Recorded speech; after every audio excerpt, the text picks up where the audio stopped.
Que el Señor les bendiga. Gracias por acompañarnos. Somos Templo Cristiano y estamos en una serie de estudios bíblicos acerca de cuando Israel vuelve de la cautividad. Gracias por estar con nosotros y nuevamente que el Señor les bendiga. Este día estaremos compartiendo el estudio acerca del libro de Esther. Y continuando, como decíamos, sobre esta serie de estudios que Israel vuelve de la cautividad, como hemos mencionado en los estudios anteriores, el pueblo de Israel estuvo cautivo 70 años y luego tuvo 3 retornos hacia la ciudad de Jerusalén, regresando entonces del exilio. En el primero de ellos, Zorobabel guió al pueblo a regresar a la ciudad. En el segundo de ellos, Esdras fue el que lideró el retorno. Y en el tercero fue Nehemías quien regresó, acompañó en ese regreso al pueblo judío a Jerusalén. Este día, como decíamos, vamos a hablar acerca del libro de Esther. Y el libro de Esther está relacionado en un tiempo que algunos de los judíos todavía estaban cautivos en Susa, estaban cautivos en Persia. Y esto sucedió en medio de 2 retornos, entre el primero y el segundo retorno. Y sucedió alrededor de una década comprendida entre los años 480 a 470 antes de Cristo. Es importante notar que el libro de Esther nunca menciona a Dios. Nunca menciona a Dios. Usted puede leer el libro y encontrará que nunca se hace una referencia a Dios. Y lo único que podemos encontrar como una referencia a prácticas religiosas es la convocatoria a ayunos que se encuentran reflejadas en el capítulo 4, versículo 3 y 16. Entonces podríamos preguntarnos si hay participación de Dios en este libro y si esto realmente forma parte, si este libro forma parte realmente del plan de salvación, del plan de protección de Dios para su pueblo. La historia de este libro ilustra claramente una verdad, que Dios cuida de su pueblo, que Él rescata a su pueblo de sus enemigos y que el pueblo de Dios puede descansar seguro sabiendo que Dios lo protegerá, incluso cuando no podamos ver que Dios está obrando a favor de nosotros. En este mundo donde Dios es invisible, es posible que algunos se pregunten si Dios realmente está trabajando en aquellas circunstancias, en aquellos momentos de dificultad que podemos estar viviendo, podamos estar pasando. Pero es importante recordar que los actos de providencia de Dios en este mundo o en estos tiempos o siempre se dan en un mundo espiritual, pero que los resultados de lo que Dios está obrando en el mundo espiritual se ven reflejados finalmente en el mundo material, en el mundo natural en que nosotros vivimos. De tal manera que muchas veces podríamos estar dejando de percibir lo que Dios está haciendo a favor de nosotros, porque no lo podemos ver, porque no lo podemos palpar y no nos damos cuenta, como digo, muchas veces de lo que Dios está obrando en lo secreto, lo que Dios está obrando en ese mundo espiritual, de tal manera que cuando el resultado se ve reflejado, nos sorprende y nos damos entonces cuenta que la respuesta de Dios se vuelve aún más poderosa y nos llena más de fe al saber que Dios sí estuvo trabajando para responder aquel clamor que nosotros estuvimos haciendo en algún momento. Un resumen de la historia que podemos encontrar en el libro de Esther es que en los primeros 2 capítulos se habla acerca de una joven judía llamada Esther, que haya favor en el rey Asuero, el rey de Persia. Y esto llega o finaliza con que Esther, esta muchacha judía, llega a ser reina de Persia. Su primo Mardoqueo, en algún momento escucha acerca de un complot que se está preparando para dañar o para, digamos, asesinar al rey Asuero. Entonces, Mardoqueo, que decimos es un primo de Esther, y que él se ha encargado de cuidarla, criarla, porque ella es huérfana, le dice a Esther que le comunique al rey Asuero, que le comunique, que le dé a entender lo que está pasando, lo que está sucediendo. Entonces, la reina Esther le informa al rey y en esta manera el complot que había para dañar al rey se detiene. En el capítulo 3, los judíos enfrentan una crisis. Un hombre llamado Amán, que fue promovido dentro de la corte del rey, se ofende porque Mardoqueo no le hace venia, no se arrodilla delante de él, no se humilla delante de él. Y esto hace que Amán tenga ira contra Mardoqueo. Y eso lo podemos leer en el capítulo 3, versículo 5. De tal manera que Amán, para vengarse de Mardoqueo, no solo busca un decreto para dañar y castigar y vengarse de Mardoqueo, sino que también lo hace en contra de todo el pueblo judío.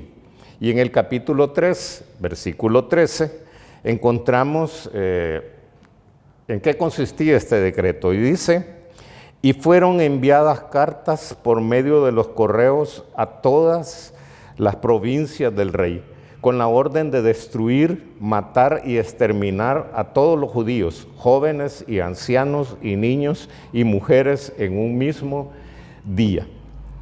Mardoqueo entonces se da cuenta y convence a Esther que lo ayude. Ella le pide al rey entonces que guarde la vida de los judíos, que guarde la vida de su pueblo. En el capítulo 6 podemos encontrar que el rey tuvo un sueño,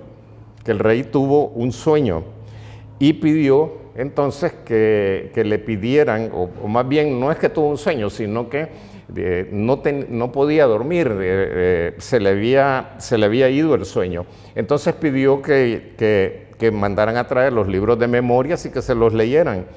Y cuando le leen los libros de memoria, entonces encuentran que Mardoqueo había denunciado el complot de poner manos sobre el rey Asuero. Y entonces el rey pregunta: ¿qué honra o qué distinción se hizo a Mardoqueo por esto? Y sus oficiales le responden y le dicen: pues no hemos hecho nada a favor de él. Entonces el rey le ordena a Amán que honren públicamente a Mardoqueo.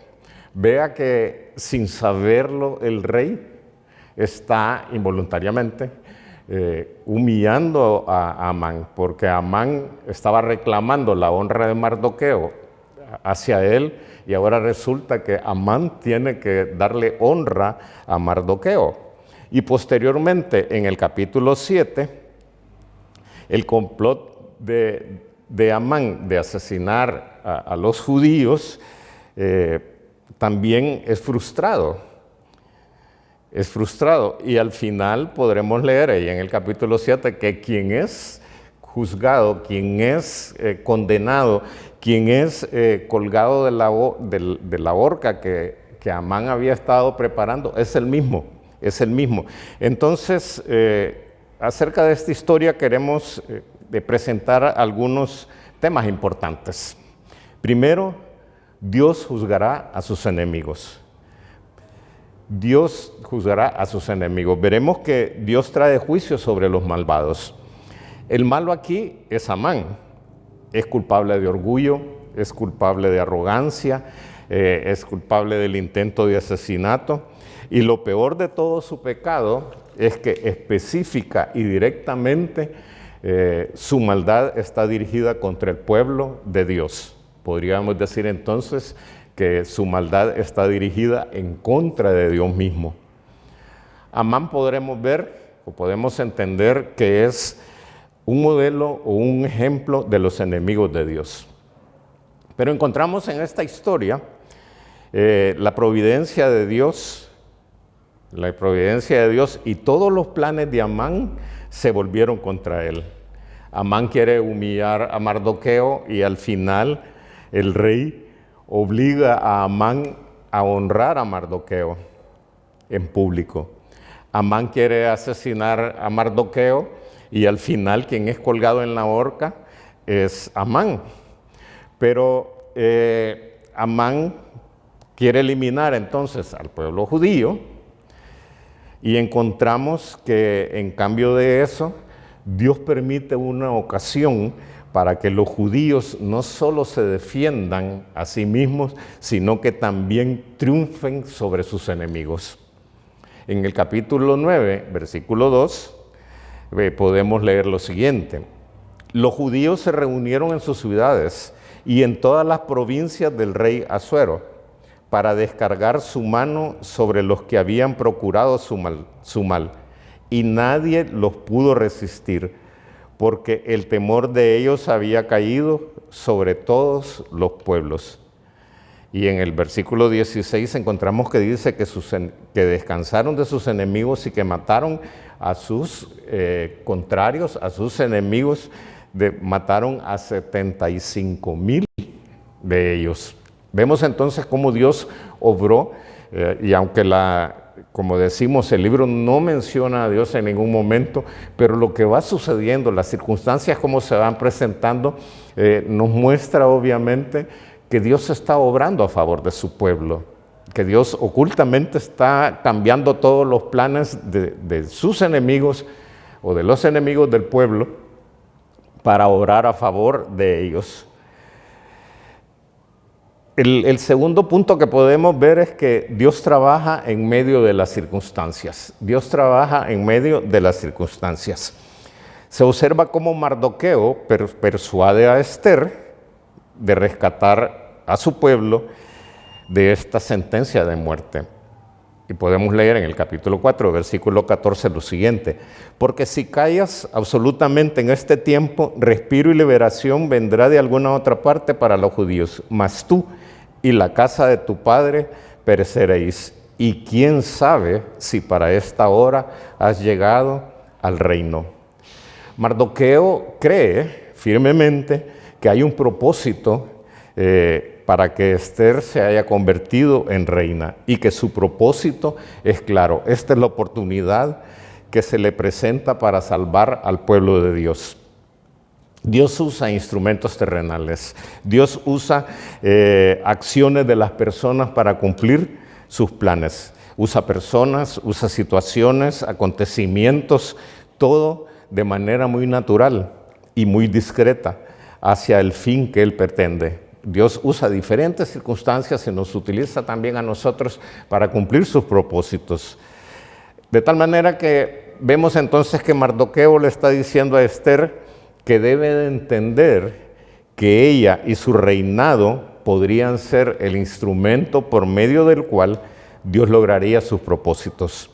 Sin duda, Dios no necesita la ayuda de ninguna persona. Dios no necesita la ayuda de nadie o de ninguna circunstancia en particular. Sin embargo, Dios ha decidido utilizar a las personas para cumplir sus propósitos. Y en este caso, ha decidido utilizar a Esther para cumplir su propósito de redimir al pueblo. ¿Quién sabe lo que Dios hará con esos pequeños actos de fidelidad que nosotros podemos estar haciendo a favor de Dios y en obediencia a Dios? El tercer punto que encontramos es que Dios salvará a su pueblo. Dios salvará a su pueblo. Dios protege celosamente a su pueblo.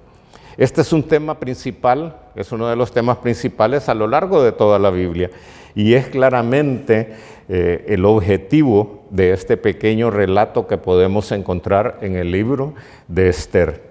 No siempre es claro el momento cómo Dios está trabajando o cómo Dios terminará las cosas al final de cada acontecimiento, de cada situación, de cada circunstancia.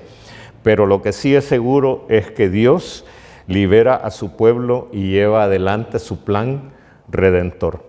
Tengamos en cuenta que la forma en que Dios logró la liberación de Israel en esta situación fue para su gloria, fue para su gloria y fue para su honra, fue para ser Él sumamente glorificado. Y prácticamente al leer la historia vemos que ni Mardoqueo ni Esther toman crédito ni se jactan de nada. Concluyamos entonces que tenemos que confiar en que Dios está trabajando, incluso cuando no podamos verlo, incluso cuando no podamos notarlo, como vivimos en este libro de Esther. Nuestro trabajo como la reina Esther y el pueblo en la tierra es ser fieles con las oportunidades que podamos encontrar que Dios nos está permitiendo. Pero en última instancia dependemos de Dios para asegurar cada una de las victorias. ¿Qué tenemos que hacer? Tener obediencia y entonces nos daremos cuenta que Dios cumplirá sus propósitos. Gracias por acompañarnos en este estudio del libro de Esther y la siguiente semana concluiremos esta serie de estudios con el libro de Nehemías. Que el Señor les bendiga.